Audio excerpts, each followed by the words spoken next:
शोभित जी। राधे राधे। महाराज जी सादर प्रणाम। महाराज जी, अध्यात्म की तरफ चलते चलते अचानक मन विचलित सा हो जाता है, उल्टे से ख्याल आते हैं, नकारात्मक ऊर्जाएं उत्पन्न सी होती हैं महाराज जी। हाँ, वो चूंकि संसार का मनोरंजन उसको प्रिय लगता है, मन को मनमानी आचरण करना उसको प्रिय लगता है। उसकी गलती नहीं है, हम जहां उसको लगाते हैं वहीं वो राजी होने लगता है। अब जैसे अध्यात्म मार्ग में लगा रहे हैं तो इसमें जहां जहां वो लगा रहा है उसके विरुद्ध बात है। उसको भोग चाहिए, उसको हर इंद्रिय के मना खष्टान इंद्रियाणी प्रकृति स्थान कर सती, 5 ज्ञानेंद्रियों के द्वारा वो विषयों में विचरने का स्वभाव बना लिया है। भगवान कह रहे हैं आप भगवान के अंश, ममैवांशो जीव लोके जीव भूता सनातना मना खष्टान इंद्रियाणी प्रकृति स्थान कर सती। आप इस मन के भुलावे में आकर, मन भोगों के भुलावे में आपको फंसाकर ये सदैव अधीन रखा है। अब अध्यात्म सुनना शुरू किया, अध्यात्म चल तो अध्यात्म में मन को वश में किया जाता है और अभी तक आप मन के वश में रहे। तो जब आप सपोर्ट नहीं देंगे तो आपका सपोर्ट करने लगेगा। इसकी चाल समझना, क्योंकि आपके बिना उसकी कोई सत्ता नहीं, वो आपके बिना कुछ नहीं कर सकता, आपके दस्तखत से ही करेगा।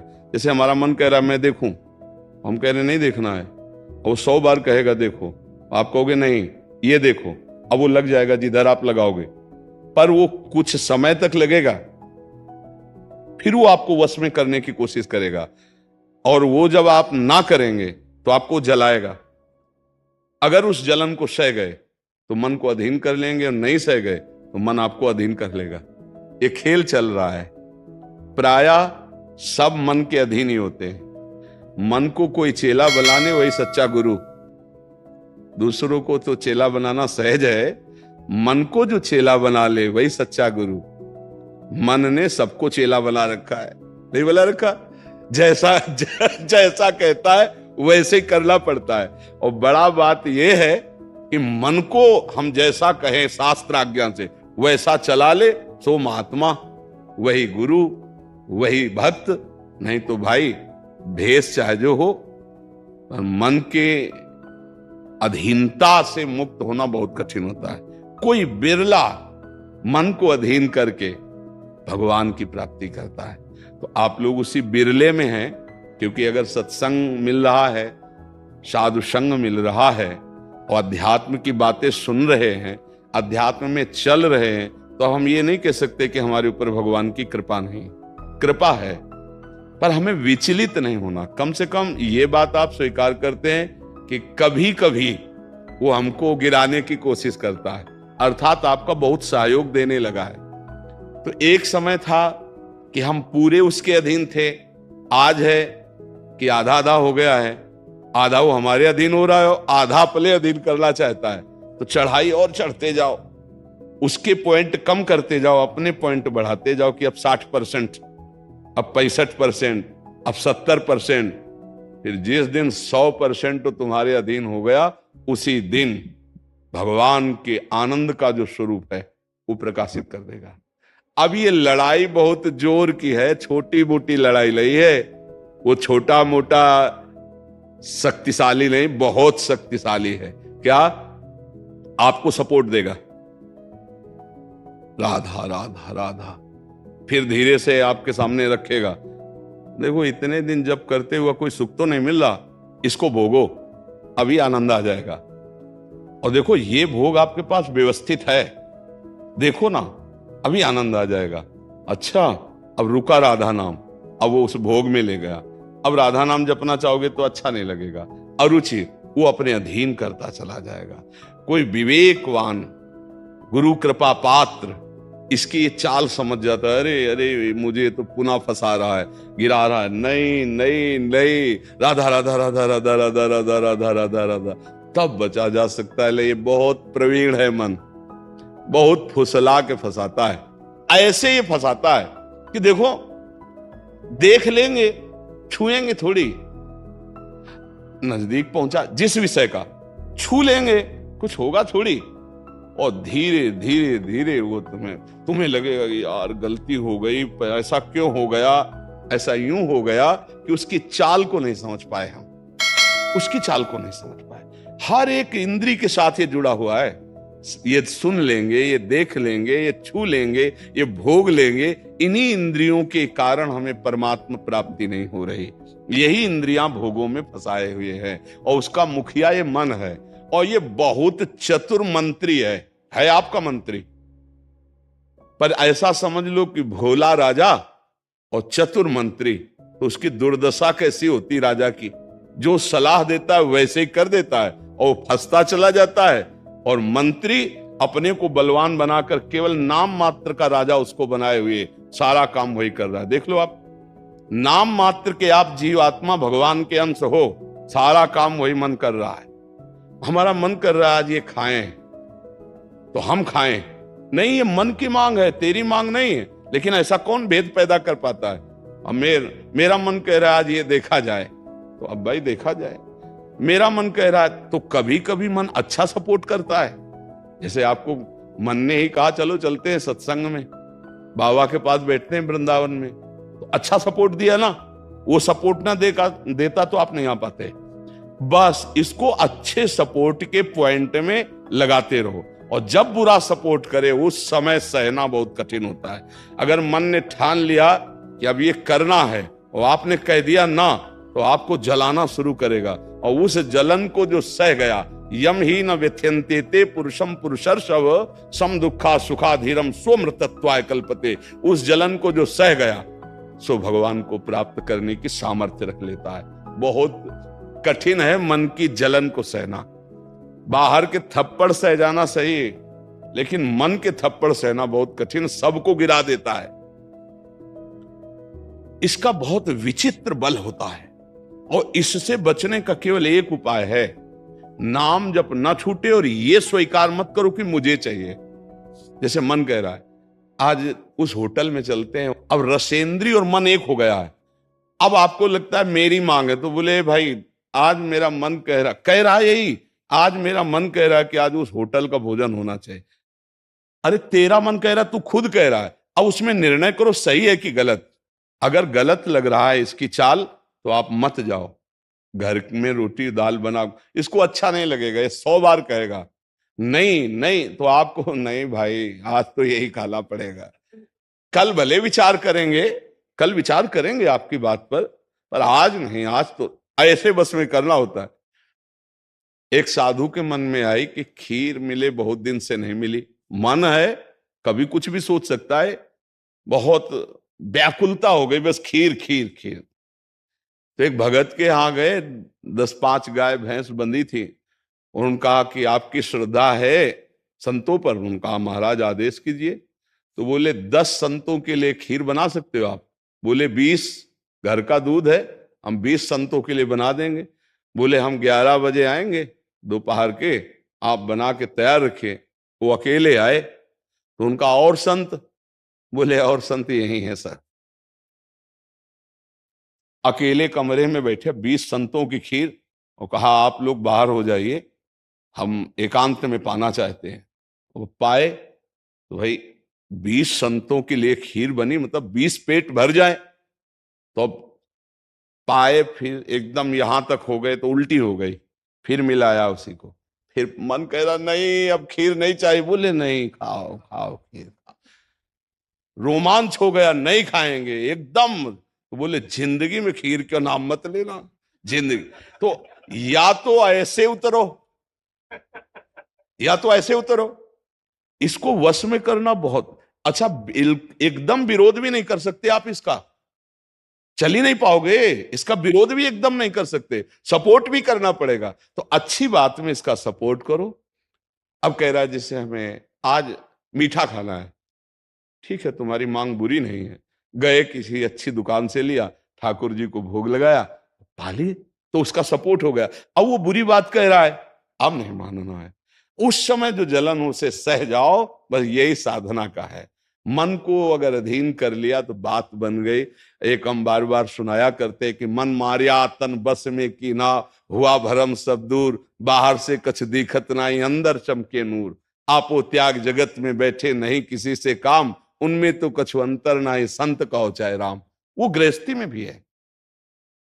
आप एक पत्नी व्रत लिए हुए धर्म से आप चलते हैं, दूसरी किसी माता बहन की तरफ गंदी दृष्टि नहीं, धर्म से धन कमाते, परिवार का पोषण करते, नाम जब आप महात्मा है, आप सतमार्ग के पथिक हैं, क्योंकि आप अपने प्रवृत्ति धर्म से चल रहे हैं और एक निवृत्ति में अपने धर्म से चल रहा है, तो वो महात्मा है। ऐसा महात्मा का मतलब केवल वेश से नहीं होता, महात्मा का मतलब उस लक्षण से होता है। अगर आप भागवतिक लक्षण से हैं तो आप भक्त हैं, आप वैष्णव हैं, आप महात्मा हैं। तो मनुष्य जीवन का परम लक्ष्य है मन को अधीन करके परमात्मा प्राप्ति करना। अगर मन अधीन नहीं हुआ तो परमात्मा प्राप्ति में बड़ी बाधा खड़ी हो जाती है। नाम जप करते रहो, धीरे धीरे वो बल आता रहेगा नाम जप से कि आप मन को अधीन कर लोगे। नहीं तो पीछे वाले बैच में यही कह रहे थे कि जितनी जेल भरी है ये सब मन से ही भरी है। नहीं बोले ऐसा क्यों किया? बोले मन ने कह दिया, आप क्या करें, हम तो कहते थे नहीं करना पर इस मन ने फंसा दिया, तो बोले 20 साल की सजा, अब भोगो जेल। मन की एक हरकत ने पूरा जीवन बर्बाद कर दिया, मन की एक हरकत ने फांसी पे चढ़वा दिया। वही मन की तो हरकत है।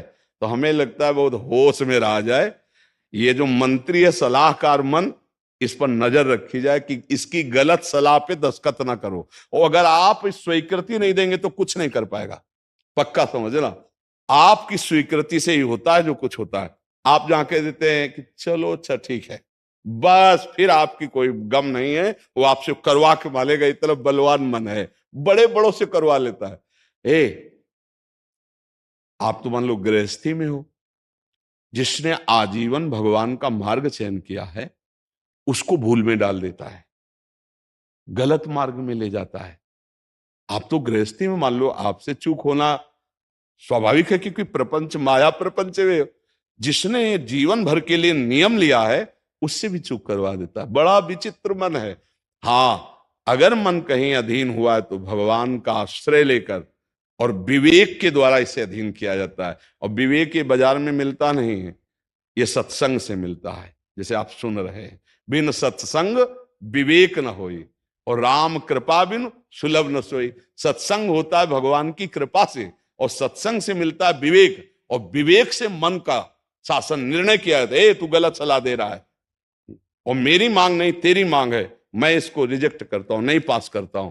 बस वो कुछ नहीं कर पाए। पर इतना ज्ञान नहीं रहता भैया, जहां वो मन से आज गरम गरम कचौड़ी दाल की हो और फिर चटनी हो, फिर अब आप खोज करोगे कहाँ बन रही है, हम खरीद के खाए। मन ऐसे फंसा रहा है। आप देखो ना, अपने घर में सब भोग सामग्री है, लेकिन जिनका मन, जो भजन नहीं करते, जो सत्संग नहीं करते, उनका मन गंदे आचरणों में फंसा है। घर में वो सब भोग सामग्री है, धर्म पूर्वक भोग करके वो भगवान को प्राप्त कर सकते थे, लेकिन वो अधर्माचरण, कलह, अशांति घर में है और उनका मन कहां ले जाता है? गंदे गंदी जगह उनको फंसाए। ये मन की चाल है। आपके घर में है, धर्म पूर्वक भोग सकते हैं, लेकिन आपसे अधर्म करवाता है, पापाचरण करवाता है। आप विचार करो क्या है इन शरीरों में, क्या है या उन भोगों में क्या है?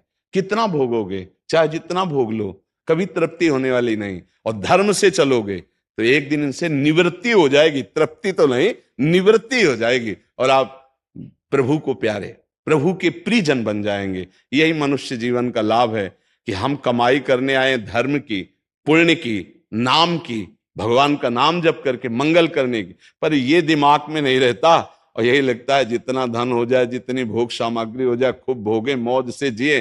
पर अधर्म आचरण करने वाला कभी मौज से नहीं रह सकता।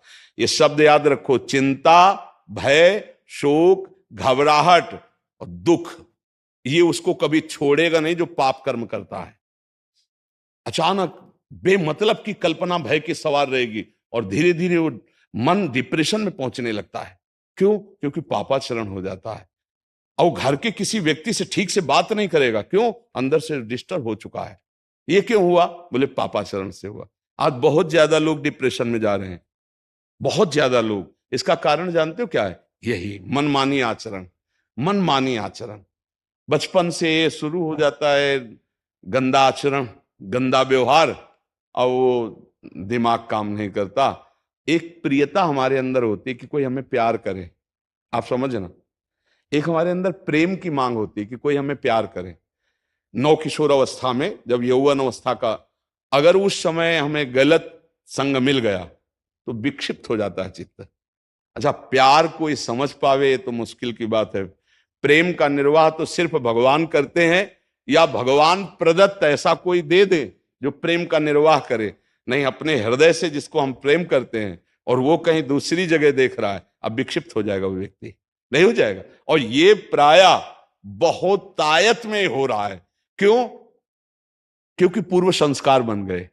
अच्छा, जैसे देखना, बॉयफ्रेंड गर्लफ्रेंड, ब्रेकअप, फिर बॉयफ्रेंड, फिर गर्लफ्रेंड। समझ रहे हैं क्या संस्कार पड़ रहा बच्चों के अंदर?